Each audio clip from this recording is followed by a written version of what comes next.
বলিউডের ভাইজান খ্যাত তারকা সালমান খানকে তো আপনারা সকলেই খুবই ভালো করে চিনেন। তাছাড়া আগামী দিনে অবশ্যই নির্মাতাকে বলিউড অভিনেতা অপূর্বর চলচ্চিত্রে কাজ করতে দেখা যাবে। চলচ্চিত্র শুটিংয়ের কাজটি অবশ্য জুলাই মাস থেকে শুরু করার পরিকল্পনা করেছে চলচ্চিত্রের নির্মাতারা।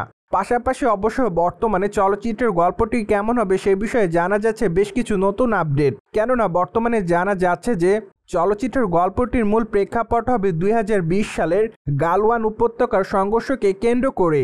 এমনকি চলচ্চিত্রটিতে সালমান খানকে একজন আর্মির অফিসারের চরিত্রে অভিনয় করতে দেখা যাবে। তাই তো বলাই বাহুল্য যে সালমান খানের এই চরিত্রকে কেন্দ্র করে তার ভক্ত অনুরাগীদের মধ্যে এরই মধ্যে বেশ কিউরিয়াসিটি লক্ষ্য করা যাচ্ছে। কেননা সর্বশেষ অবশ্য তাকে জয় হো চলচ্চিত্রটিতে আর্মির চরিত্রে অভিনয় করতে দেখা যায়, যার প্রেক্ষাপটে বলাই বাহুল্য যে দীর্ঘদিন সময় পর আবারও আর্মির চরিত্রে ক্যামেরার সামনে ধরা দিবেন এই তারকা। আর এজন্যই বর্তমানে তার দর্শকরা মনে করছে যে তার এই চলচ্চিত্রটির মাধ্যমে বক্স অফিসে বেশ ভালো সাড়া পাবে সালমান খান।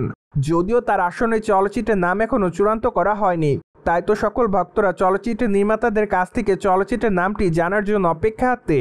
পাশাপাশি চলচ্চিত্রটিতে সালমান খানের বিপরীতে কে কে অভিনয় করবে, এমনকি চলচ্চিত্রের খল চরিত্রে কে থাকবে তাও জানার জন্য বর্তমানে অপেক্ষাতে রয়েছে সালমান ভক্তরা।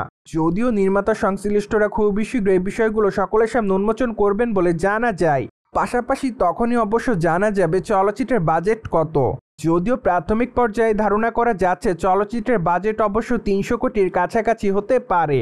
অন্যদিকে সালমান খানকে সর্বশেষ অবশ্য অভিনয় করতে দেখা যায় সেকেন্দার চলচ্চিত্রে। চলচ্চিত্রটিতে অবশ্য তার অভিনয় রীতিমতো তার সকল ভক্তদের কাছে নজর কাড়ে। কিন্তু দুঃখের বিষয় এই যে চলচ্চিত্রের গল্পটি অবশ্য দর্শকদের কাছে নজর কাড়তে পারেনি, আর এজন্য চলচ্চিত্রটি বক্স অফিসে সে পরিমাণ অর্থ ইনকাম করতে পারেনি।